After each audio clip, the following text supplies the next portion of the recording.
खुलुमबाय रायजोफोर दिनै मोनाबिलिनि खौराङाव फिन खेबसेबाव बयखौ बरायनानै लाग्रोबाय। दासिमनि खौरांफोरा जाबाय। गिबि खौराङाव दङ बिटिसिआव सोमजिदों फिन आरोबाव गिख्रंथाव दुंहाव थासारि। रुनिकाटा फरेस्ट रेन्ज अफिसखौ आयेन बेरेखायै हा दखल खालामग्रा आदिबासिफोरा बुफाय बुसि आरो अर सावनानै सिलिंखार खालामदों। नाथाय मानो बेबादि सानथालि आदिबासिफोरा बुफाय बुसि खालामखो? गोबाङानो सोंथि दिखांदों एबा गोबाङानो बेनि बागै सानदों जानांगौ। गुबै बाथ्राखौ बुङोब्ला एबा बुंनो थाङोब्ला बिटिसि हाग्रा बिफाननि गोख्रों एक्सन लानानै चिरां जिल्लानि रुनिकाटा हाग्रा खोन्दोनि सिङाव थानाय दाउखा, बाहा, देवस्रि आरो रायपुर हाग्रा ओनसोलाव थानाय गोबां आदिबासिफोर, जेराव गोबां आदिबासिफोरा आयेन बेरेखायै हाग्रा दानस्रांना न' बादा लुनानै थादोंमोन आरो बिसोरखौ बिटिसि हाग्रा बिफाना होखारो आरो हमनानै माखासे सुबुंफोरखौ हाग्रा बिफाननि आवथायाव लानानै फैदोंमोन। बेनि उनावनो चिरां जिल्लानि रुनिकाटा थानानि साखाथियाव थानाय हाग्रा खोन्दोनि मावखुलिखौ आदिबासि हारिनि सुबुंफोरा हमनानै दोननाय सा 30 सुबुंफोरखौ हगारफिननांगौ होननानै दाबि खालामो आरो दाबि खालामनाय लेखायै बिथांमोना सुबुंफोरखौ हमनानै दोननायनि खिथेराव रुनिकाटा फरेस्ट रेन्ज अफिसखौ बुफाय बुसि खालामो आरो सावनानै गोख्रों खुद्रिसारो आरो सोरखार एबा बिटिसि सोरखारनि हेंथायैबो गोख्रों हेंथायै बिथांमोना सोमावसारो आरो गोबां गारिफोरखौ बुफाय बुसि खालामो। गंनैसो गारिखौ सावनानै सेवहांगार खालामो। बेनि अनगायैबो मावख'नि साखाथियाव थानाय गोबां सुबुंफ्रा ज' जानानै बिटिसि सोरखारनि हेंथा आरो हाग्रा बिफाननि हेंथायै सोमावसारो। बे बाथ्राखौ मख'नो गोनांदि हाग्रा बिफाना रुनिकाटा हाग्रा खोन्दोनि सिङाव थानाय दाउखा, बाहा, देवस्रियाव गोदानै हा एवनानै थानाय आदिबासि सुबुंखौ हमनायनि हेंथायै गोख्रों खुद्रिसारदों होनना बे समाव आदिबासि सुबुंफ्रा फोरमायथिदों आरो बे समाव रोखायै मिथिनो मोननाय जादों दि आदिबासि सुबुंफ्रा आखायाव सिखा, गन, अन्थाइ लानानै गाग्लोबदों एबा माखासे पुलिस बिबानगिरिफोरनि सायावबो गाग्लोबदों होनना बे समाव मिथिनो मोनदों, जेराव सासे पुलिस बिबानगिरिया गाग्लोबनायनि जाहोनाव जोखोमबो जानाङो होनना मिथिनो मोननाय जादों। लोगोसे मावख'आव थानाय माखासे हाथियारफोरखौ लानानै थांदों। दासान्दि रैखाथि हान्जाया थासारिखौ सामलायनो नाजादों होनना मिथिनो मोननाय जादों। बेराफारसेथिं अर खामनानै सेवहांगार जानाय गारिफोरखौ बे समाव खोमोरनो हाबाय आरो दासान्दि जायगायाव एबा जाथाय थिलियाव रैखाथि हान्जाफोरखौ थिसननाय जादों होनना मिथिनो मोनदों आरो गोबां दायनिगिरिफोरखौ थाबैनो हमगोन आरो आयेन बादि साजा होगोन होनना बे समाव मिथिनो मोनदों। बिटिसि खुंथाया 18 एप्रिल खालाराव गुरुदेव कालीचरण ब्रह्मनि 160थि जोनोम सान फालिगोन। मख'जाथावदि बिटिसिआ 18 एप्रिल 2022आव गुरुदेव कालीचरण ब्रह्मनि 160थि जोनोम सानखौ फालिगोन। मोनसे मावख'आरि फोसावथायनि बायदिब्ला बे फालिथायखौ बिटिसिनि बिबान होनाय बिफानफोरनि सिङाव थानाय सोलोंथायारि फसंथान आरो सोरखारि मावख'फोरनि सरासनस्रा हाबा-हुखाखौ जेबो गोहोम गोग्लैयाजासे खुंनाय जागोन।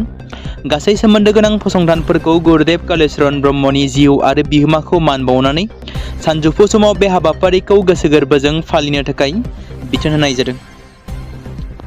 त्रिपुरायाव बिसायख'थिनि रिजाल्ट फोसावनाय जादों। टिटिएडिसिनि गिबि बिसायख'थिनि गासै मोन 28 बियाबनि त्रिपुरा मता पार्टिया मोन 24 मासियाव देरहासार जानो हादों। सोरखार दानायनि लामायाव फैदों त्रिपुरा मता पार्टिया। गुबुन फारसेथिं बिजेपिआ मोन 4 मासियावल' देरहानो हायो। नाथाय गुबुन गुबुन राजखान्थि हान्जानिफ्राय मोनसेबो बिजाथि देरहानो हायाखै होनना मिथिनो मोनदों। आदानि ग्रुपनि बिगोमा गौतम आदानिखौ एसियानि बयनिख्रुइबो धोनिसिन सुबुं होननानै गनायनाय जाबाय। मख'जाथावदि एसियानि धोनिसिन फारिलाइयाव थानाय रिलायन्सनि मासिगिरि मुकेश आम्बानीखौ फेजेनदों, जाय सिगाङाव जौसिन मासि आवग्रिनो हादोंमोन। मुकेश आम्बानीआ ब्लुमबार्ग बिलियनियार इन्डेक्सनि रिपर्टनि बायदिब्ला 16 एप्रिल 2022आव गौतम आदानिनि सम्पथिया 3.56 बिलियन डलार बांदों। बेनि उनाव बिथांनि गुबै सम्पथिनि बेसेना दायो 99.6 बिलियन डलार जाहैबाय।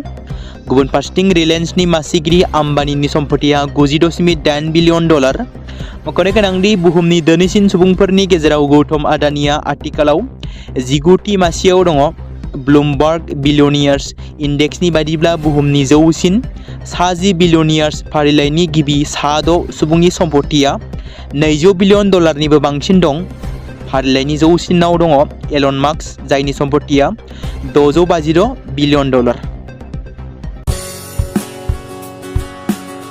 बे समाव मोनसे गोजोनथाव खौरां क'क्राझार जिल्लानि सिङाव थानाय बड'लेण्ड एकाडेमि सेनियर सेकेन्डारि स्कुला लानानै फैदों बिटिसि हालामनि थाखाय मोनसे गोजोनथाव खौरां 2026 आरो 2027 सोलोंथाइ बोसोरनि थाखाय क'क्राझार तिनिआलिनि हल्टुगाव आउटपस्टआव थानाय बड'लेण्ड एकाडेमि सेनियर सेकेन्डारि स्कुला फार्स्ट इयारनि थाखाय प्रि एडमिशन एबा जेबो बेसेन होनाङालासे मुं थिसननाय आरो फर्म गथायनाया दासान्दि सोलिगासिनो दङ आरो बेनि गेजेराव देग्लायनि मेट्रिक आनजादाव 100आव 75 जौखोन्दोनि गोजौआव जौखोन्दो लानानै उथ्रिसार जानो हानाय साबा फरायसा एबा बिजाथिफोरनि थाखाय आबुङै जेबो बेसेन होनाङालासे मुं थिसननो आरो फरायनो थाखाय खाबु होनाय जादों आरो बेनि अनगायैबो बोसोरै फरायसा आरो फरायसुलिफोरखौ लानानै EBS ट्रिप एबा सोलोंथायारि दावबायनायखौ लानाय जायो।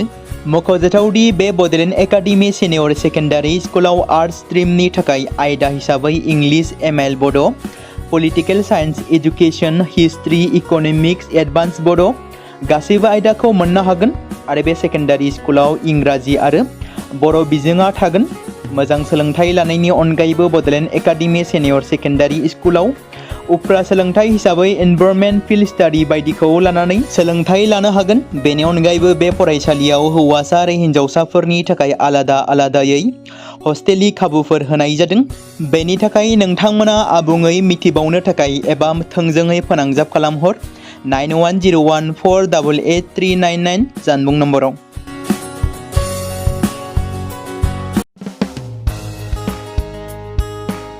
बे समाव मोनसे गोनां फोसावथाय बर' सावथुन नायनानै मोजां मोनग्रा गासै बर' रायजो राजाफोरनि गेजेराव लानानै फैदों मोनसे बर'नि OTT प्लेटफर्म गोनां जाय प्लेटफर्मनि गेजेरजों नोंथांमोना बर'नि गोजाम सावथुनफोरखौ नुनो मोनगोन।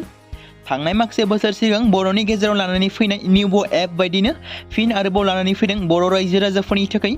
बे बाथ्राखौ मख'नाया गोनांदि 2025 मायथाइनि जानुवारि दानाव ओंखारनाय आंगो स्ट्रिम मुंनि मोनसे OTT प्लेटफर्म गोनां निउबो एपनि गेजेरजों नोंथांमोना गोबांथार बर'नि सावथुनफोर जेरै ट्रेजेडि, रमान्टिक, एक्शन आरो कमेडिजों बुंफबनाय सावथुनफोरखौ नुनो मोनगोन।